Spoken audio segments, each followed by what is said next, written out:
Hola, en este vídeo vamos a ver qué son las funciones autoejecutables de JavaScript. Estas funciones lo que nos van a permitir es hacer que nuestro objeto global de JavaScript quede más limpio, evitando así tener conflictos de nombres entre distintos elementos como variables, funciones, clases, etc.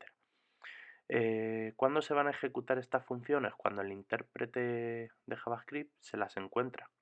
¿Vale? Es decir, no hace falta que nosotros las vayamos a llamar, se van a llamar ellas solas. Y luego, ¿dónde se usan? Pues se suelen usar sobre todo a la hora de crear librerías. Librerías, por ejemplo, como jQuery, que cuando importamos dicha librería se nos devuelve un objeto que guardamos en alguna variable y a través de ese objeto podemos acceder a otras variables, a otras funciones, a todo lo que haya definido dentro de la función autoejecutable de dicha librería. Y estas funciones, pues para que se puedan ejecutar ellas solas, las tenemos que escribir como expresiones de JavaScript. ¿Cómo es una expresión de JavaScript? Pues por ejemplo metiendo la función entre paréntesis. O luego veremos también que se puede hacer si le ponemos dos exclamaciones justo delante de la palabra function, ¿vale? Que sería como negar la negación de la función.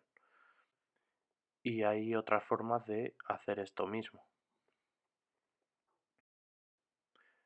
Y una vez que ya tenemos creada la función autoejecutable, ahora vamos a añadirle la funcionalidad. ¿Cómo? Pues añadiendo funciones, constantes, variables, etcétera, ¿vale? Este tipo de elementos que le van a añadir funcionalidad, como los que tenemos ahí. Son dos funciones que en principio solo muestran por consola el nombre de la función.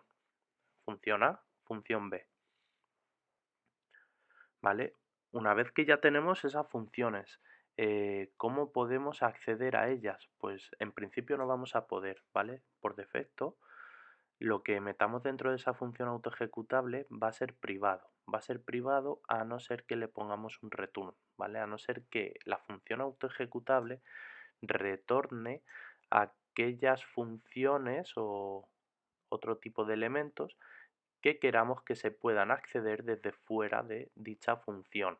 En este caso vamos a hacer accesible la función B, ¿vale? La función A va a ser privada, la función B va a ser pública. Y luego veremos en el ejemplo que efectivamente es así.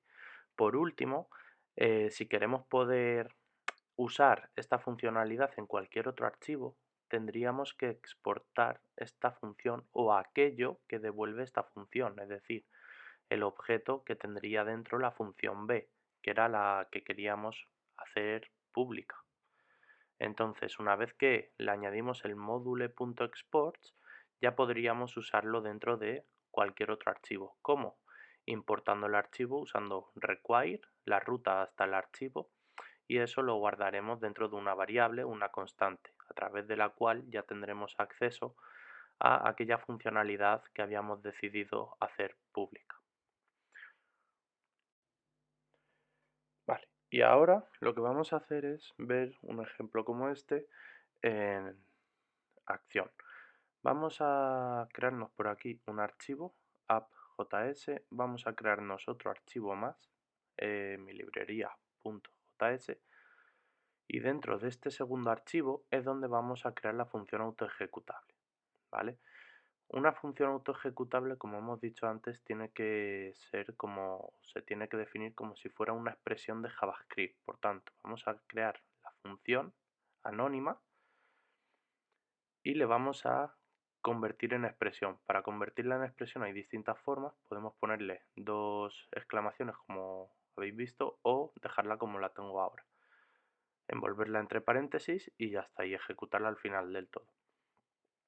Dentro de esta función podemos poner un mensaje por consola para ver que no hace falta llamar a la función, sino que cuando se ejecute el archivo, que podemos ver aquí, ¿vale? Lo voy a ejecutar con Node, aparecerá dicho mensaje por consola. Ahora vamos a añadir elementos dentro de esta función, ¿vale? Y con elementos me refiero a que podrían ser otras funciones, constantes, variables, etc. ¿vale? Esto puede ser público o privado, ahora veremos cómo hacerlo público. Por defecto va a ser privado, ¿vale? Entonces esta función que estoy creando sería una función privada. Ahora explicaré el porqué. Justo después de esta función me voy a crear otra función más y esta va a ser la función pública.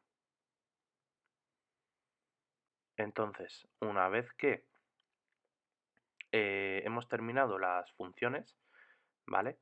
¿Cómo le indicamos a JavaScript que esta función la queremos hacer pública? Pues básicamente haciendo que la función autoejecutable la devuelva, ¿vale? La retorne. Entonces vamos a poner por aquí el return en el que vamos a devolver la función 2. Como la voy a devolver con el mismo nombre, no haría falta poner clave y valor igual, sino que con ponerlo una vez sirve.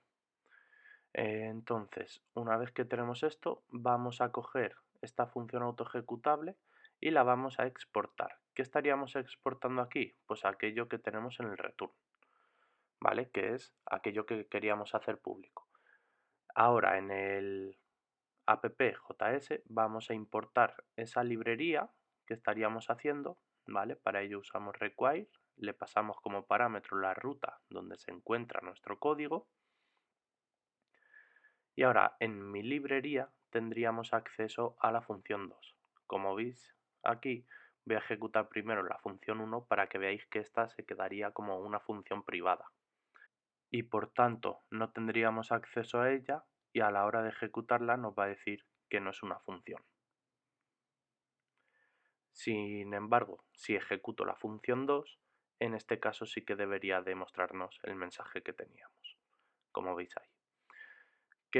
¿Para qué nos puede servir esto? Pues porque si por alguna casualidad yo tengo otra función con el mismo nombre o hay una librería en la que se ha definido una función exactamente con el mismo nombre que yo, la había puesto a la mía, entonces no va a haber conflicto de nombres entre ellas. Y si yo ejecuto aquí la segunda función, vemos que se ejecutan las dos correctamente.